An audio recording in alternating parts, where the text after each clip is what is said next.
오늘 주님께서 사망의 권세를 깨뜨리시고 부활의 능력으로 승리하셨습니다. 주님의 부활은 2000년 전에 단순히 한번 일어났던 그런 사건이 아닙니다.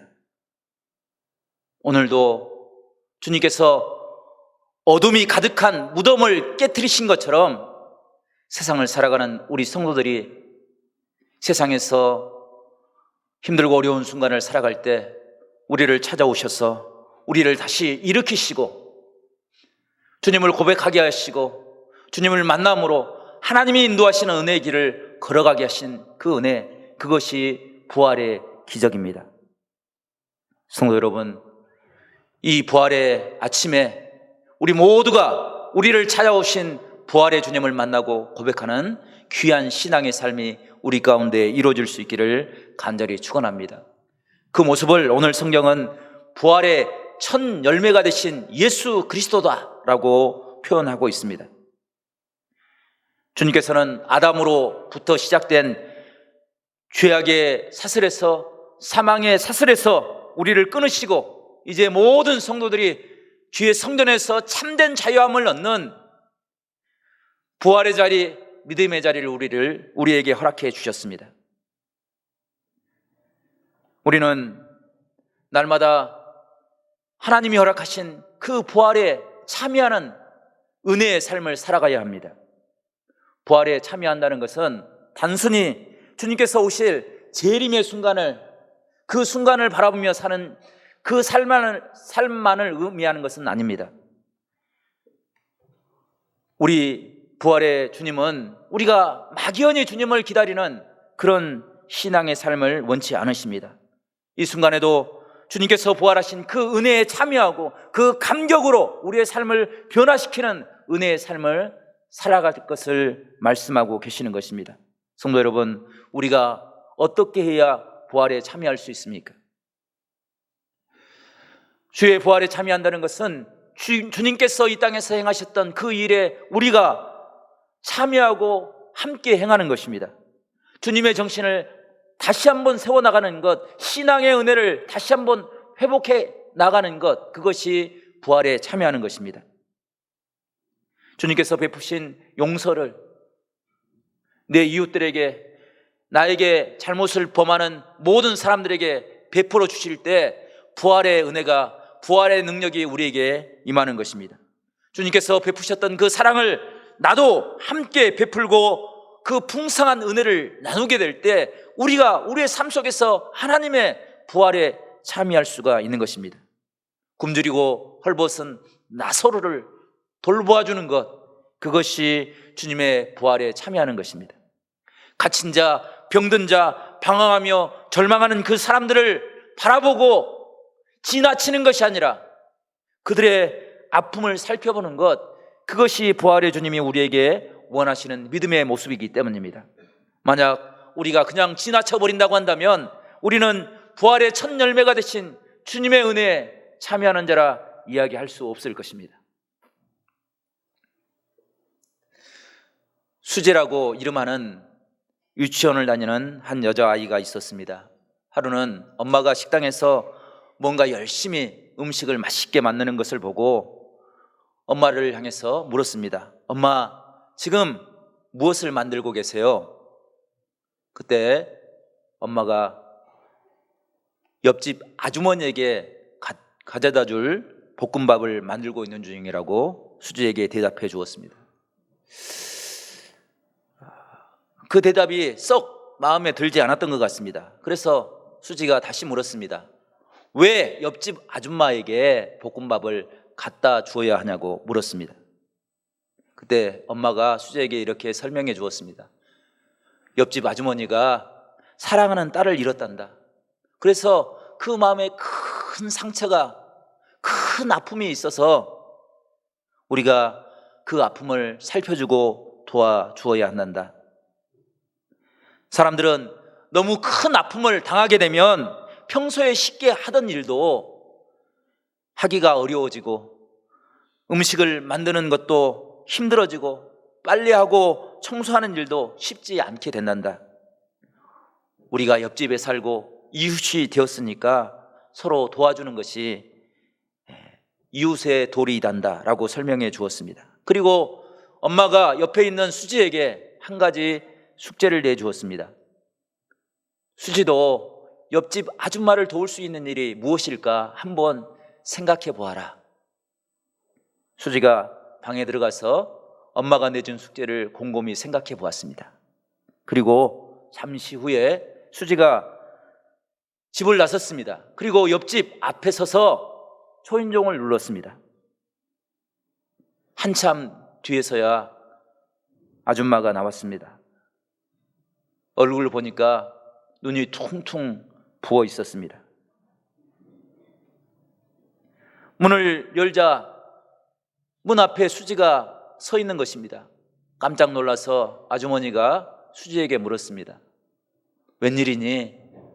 무슨 일로 왔니? 라고 물었을 때 수지가 엄마의 이야기를 아주머니에게 전해주었습니다. 아줌마가 딸을 잃어서 가슴에 큰 상처가 나서 매우 아프다고 하셔서 찾아왔습니다. 그리고 제가 하나 선물을 드릴 것이 있습니다 라고 하면서 선물을 건네주었습니다. 수지의 손에는 일회용 데일벤즈가 들려져 있었습니다. 아줌마의 아픈 상처, 큰 상처에 이 밴드를 붙이세요. 그러면 금방 나을 거예요. 아주머니는 수지의 말을 듣고 목이 메었습니다.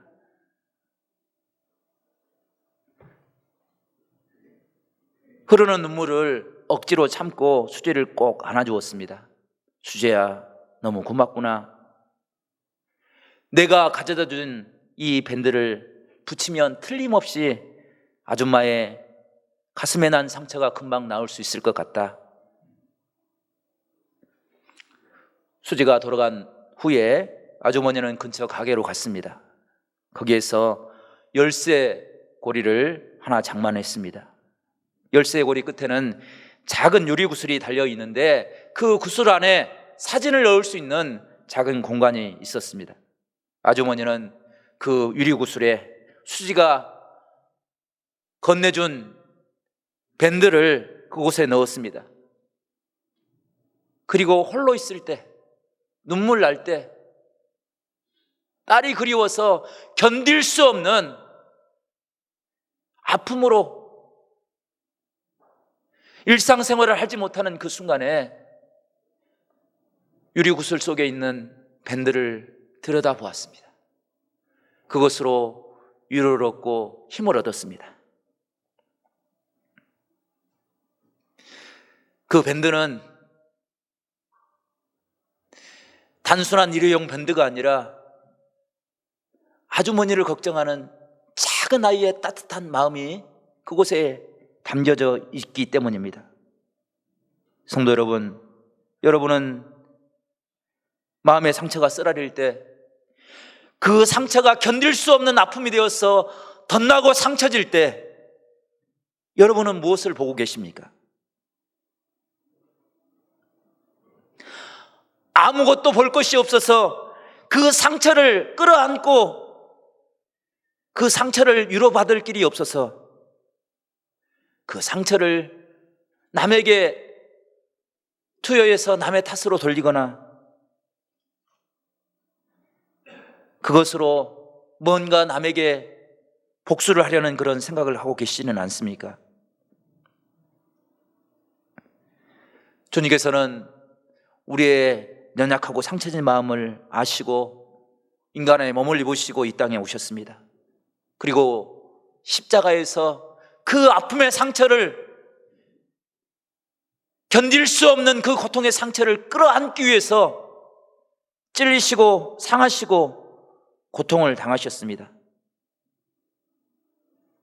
그리고 그 상처로 절망하지 말라고, 다시 일어나라고 부활의 첫 열매가 되어주셨습니다. 주님이 부활하신 저 십자가를 바라보면서 우리도 세상에서 상처진 마음들을 치유받고 회복받는 그런 축복의 은혜가 있기를 간절히 축원합니다. 부활의 능력이, 사랑의 능력이, 주님께서 우리를 위하여 이 땅에 오셨던 그 놀라운 사랑과 자비와 긍휼이 우리를 구원하는 축복이 될 줄로 믿습니다. 그 은혜를 붙잡고 날마다 주님 앞에 위로 얻는 복된 귀한 믿음의 사람들이 될 수 있기를 간절히 축원합니다.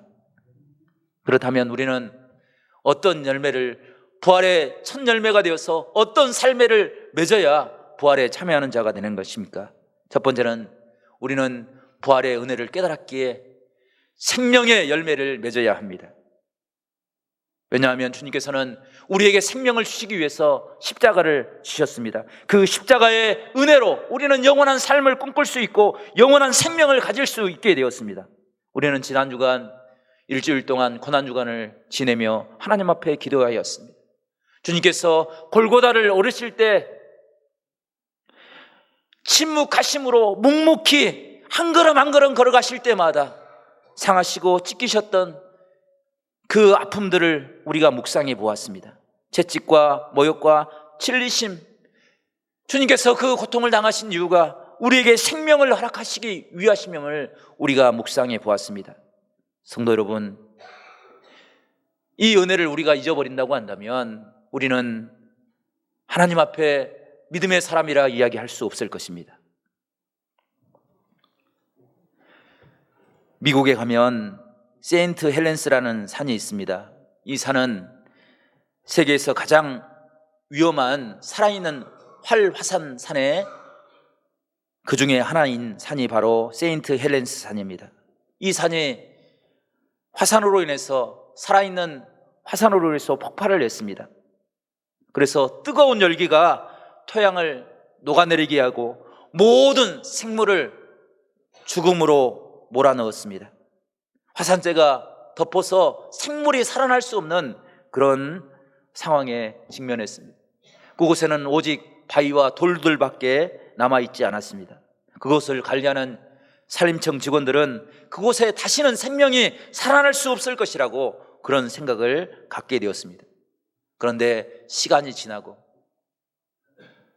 그 폐허와 같은 곳에 야생화와 잔디가 자라나게 되었습니다. 그곳을 찾아가서 도대체 이곳에 어떤 일이 있길래 야생화와 잔디가 자라났는가 살펴보았는데 그곳에서 등골이 오싹한 사실을 발견하게 되었습니다. 야생화와 풀이 자라나는 곳에는 마치 고라니가 누워있는 모습을 하고 있었습니다. 그것은 고라니 사체가 썩어서 살이 썩어서 뼈가 썩어서 유기물이 분해가 되고 거기에 식물이 뿌리를 내리고 싹을 틔운 것입니다. 고라니의 죽음이 폐허가 되고 아무것도 자라날 수 없는 그곳에 야생화가 되고 풀이 되고 생명을 살리는 힘을 얻게 된 것입니다. 그곳을 관리하는 산림학자들이 죽은 야생동물의 수를 헤아리는 방법으로 풀이 자라나는 곳, 꽃이 무성한 곳을 찾아다녔습니다. 그곳에는 틀림없이 동물의 사체가 있었습니다. 푸른 생명을 싹 튀게 할 수 있는 그 힘은 살아있는 생명을 내어주므로 그곳에 생명이 잉태하게 한 것입니다. 이것이 주님의 부활의 은혜입니다. 주님께서는 말로, 생각으로 우리를 구원하신 것이 아닙니다. 친히 십자가를 지시고 어둠에 갇히셔서 죽음의 고통을 경험함으로 우리로 하여금 사망을 이기게 하는 믿음의 자리에 세워주신 것입니다. 하나님은 세상을 창조하실 때 세상을 아름답게 창조하셨습니다. 특별히 사람을 창조하실 때 하나님의 형상을 따라서 하나님의 숨을 불어넣어서 생기가 되게 하셨습니다. 가장 존귀한 자로 만물의 왕관으로 창조해 주셨습니다. 그리고 에덴 동산에서 하나님을 섬기는 행복을 맛보며 살게 해 주셨습니다. 그런데 죄가 들어왔습니다. 불신앙의 마음이 자라났습니다.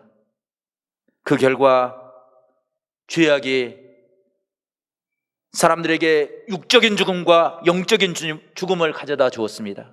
에덴 동산에서 쫓겨나고 하나님과의 관계가 단절되었습니다. 이것이 아담 한 사람을 통해서 우리 사람들에게 찾아온 사망의 고통이었습니다. 그런데 하나님께서는 이 사망의 어둠의 자리에 우리를 버려두지 아니하시고 독생성자 예수 그리스도를 이 땅에 보내주신 것입니다. 우리를 어둠의 자리에서 일으켜 세우기 위해서, 죄악의 자리에서 우리를 구원의 자리로 인도하시기 위해서 십자가를 지시고 사망을 정복하게 하셨습니다. 부활은 사망에 대한 생명의 위대한 승리입니다. 부활을 믿는 그리스도의 삶은 세상의 어떤 환경도 어떤 권력도 이제 두려워하지 않을 수 있습니다. 왜냐하면 우리에게는 부활의 신앙이 있기 때문입니다. 고대 로마 제국은 예수님을 십자가에 못 박아 사형을 치루었습니다. 뿐만 아니라 300년 동안 기독교를 박해했습니다. 그들은 수단과 방법을 가리지 않고 기독교를 박멸하라고, 완전히 끝내려고 노력을 했습니다.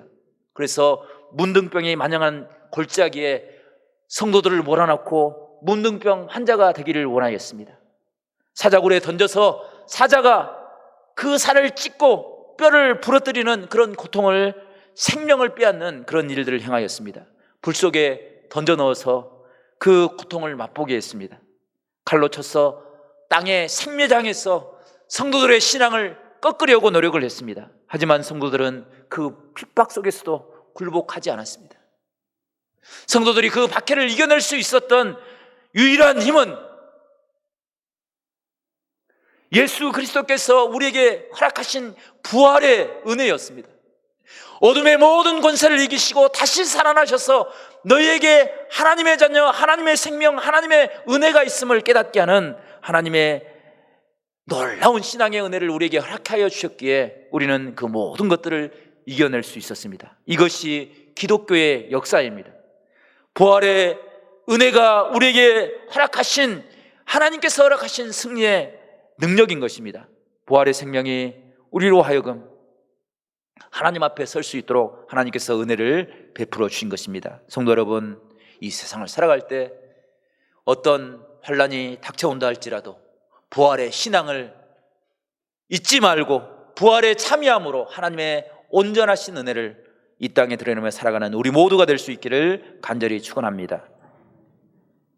미국 시카고의 한 교회에 정말 보기에도 안타깝고 불량기가 가득한 한 소년이 출석하였습니다. 그의 옷은 마치 거지처럼 남루한 차림이었습니다. 그의 눈에는 살기가 가득했습니다. 그 소년이 그럴 수밖에 없었던 것은 알코올 중독, 알코올로 하루하루를 살아가는 그 아버지로 인해서 받는 고통이 너무나도 컸기 때문입니다. 세상을 원망하며 살았던 그 소년, 누구도 돌보지 않은 그 소년을 교회학교 선생님이셨던 파라 선생님이 그를 인정해주고 그를 이해해 주었습니다. 누구도 돌보지 않을 때 그를 찾아가 그의 손을 붙잡아 주었습니다. 그를 껴안아주고 깊은 사랑으로 돌보아 주었습니다. 소년의 마음이 조금씩 녹아내렸습니다. 저그에 찬 얼굴, 그 얼굴에 찬란한 미소가 피어나기 시작했습니다. 이 소년의 이름이 드와이트 무디 목사님이십니다. 그는 아버지의 알코올 중독으로 인해서 가져드는 그 상처 때문에 견딜 수 없는, 작은 아이 소년으로서 감당할 수 없는 어려운 가운데 빠져 있었습니다. 그래서 그는 사람을 볼 때마다 저기를 품고 마치 맹수가 먹잇감을 노리는 것처럼 그런 공포를 조장하고 살아왔습니다. 그런데 그 마음이 사랑을 만날 때, 교회학교 선생님인 파라 선생님을 만날 때 녹아내리고 그의 인생이 변화되었습니다. 이것이 부활의 은혜이고 하나님께서 우리에게 회복하기를 원하는 생명의 능력인 줄로 믿습니다. 성도 여러분, 주의 성전에 올 때마다 우리도 하나님의 희망으로, 하나님의 생명으로 우리의 마음이 변화되고 우리의 인상이 펴지게 되고 우리의 언어가 바뀌게 되고 우리의 마음속에 결단하는 모든 것들이 하나님의 사랑과 긍휼로 변화될 수 있는 축복이 있기를 간절히 축원합니다. 그 은혜를 붙잡는 것이 부활에 참여하는 것입니다. 두 번째로 부활의 은혜에 참여하는 것은 진리의 열매를 맺는 것입니다. 주님께서는 세상의 빛으로 진리로 오셨습니다. 그리고 우리를 향해서 진리를 알아라, 하나님의 말씀을 깨달아라, 그러면 세상에서 자유함을 얻게 될 것이다 말씀해 주셨습니다. 요한복음 8장 32절 말씀, 진리를 알지니 진리가 너희를 자유하게 하리라 말씀하십니다. 믿음은 하나님을 알므로 세상의 자유함을 얻는 것입니다. 진리 안에 거할 때, 참된 은혜의 말씀을 붙잡을 때 우리 안에 하나님의 평안이 임하는 것입니다. 가나안 농군학교를 창립하신 김용기 장로님의 일화입니다. 장로님이 일제 말기 힘들고 어려운 시대에 신앙생활을 하였습니다. 그때 일본은 천황숭배와 신사참배, 창씨개명으로 정말 우리나라 사람들을 너무나도 힘들고 어렵게 광적으로 강요를 하면서 괴롭혔습니다. 이런 상황 가운데 장로님은 한 번도 그 요구에 응하지 않고 8.15 해방을 맞을 수 있었습니다. 그렇게 할 수 있었던 것은 이런 사연이 있었습니다. 장로님도 신사참배와 국민의례를 거부함으로 경찰서에 끌려가서 구타당하고 고문을 당했습니다. 당시 양주 경찰서 고등계 주임인 일본 사람 다치에게 끌려가서 고통을 당하였습니다. 왜 유독 너만은 국민 의례를 행하지 않느냐고, 신사참배를 하지 않느냐고 그렇게 고문을 당하면서 힘든 시간을 보냈습니다. 그때 장로님이 솔직하게 마음을 열고 이야기를 했습니다. 다른 사람들이 다 지금 국민 의례를, 신사참배를 하는 것처럼 보이지만 그것은 참된 참배가 아닙니다. 그것은 억지에 불과합니다. 조선 사람이 일본 사람이 될 수 없듯이, 반대로 일본 사람도 조선 사람이 될 수 없듯이 이 일을 행하는 것은 참된 참배가 아니고 억지일 뿐입니다. 묵념을 하면서, 참배를 하면서 천황을 존경하고 천황에게 충성을 다짐하는 것이 아니라 오히려 천황을 욕하는 것, 그것이 어떻게 참된 참배가 될 수 있겠습니까? 라고 이야기할 때 이 형사가 장로님의 말이 옳음을 깨달았습니다. 그리고 이런 참배라고 한다면, 이런 천황 숭배라고 한다면 하지 않는 것이 옳다라는 것을, 옳지 않다라는 것을 결론을 내렸습니다. 그래서 장로님이 섬기는 교회는 이제는 국민의례를, 천황 숭배를 하지 않아도 되겠다라고 말해 주었습니다. 그래서 해방될 때까지 그 교회는 천황 숭배를 하지 않아도 경찰들에게 전혀 박해를 받지 않는, 고통을 당하지 않는 그런 시간들을 보냈다는 것입니다. 성도 여러분, 진리로 서면 진리는 반드시 승리할 줄로 믿습니다. 예수 그리스도께서 그 진리가 되셔서 우리에게 찾아오시고 우리에게 하나님의 생명을 허락하여 주시고 하나님의 믿음을 가지고 세상을 살아가라 말씀하고 있는 것입니다. 성도 여러분, 이 세상의 불의와 죄악과 미움 가운데 굴복하는 것이 아니라 주의 부활의 은혜를 기억함으로 이 세상을 하나님의 사랑으로 변화시키는 꿈을 꾸며 살아가는 우리 모두가 될 수 있기를 간절히 축원합니다. 부활은 죽음보다 생명이, 거짓보다 진리가, 미움보다 사랑이 훨씬 더 강하고 놀라운 힘이 가지고 있음을 우리에게 깨닫게 하시는 놀라운 능력입니다.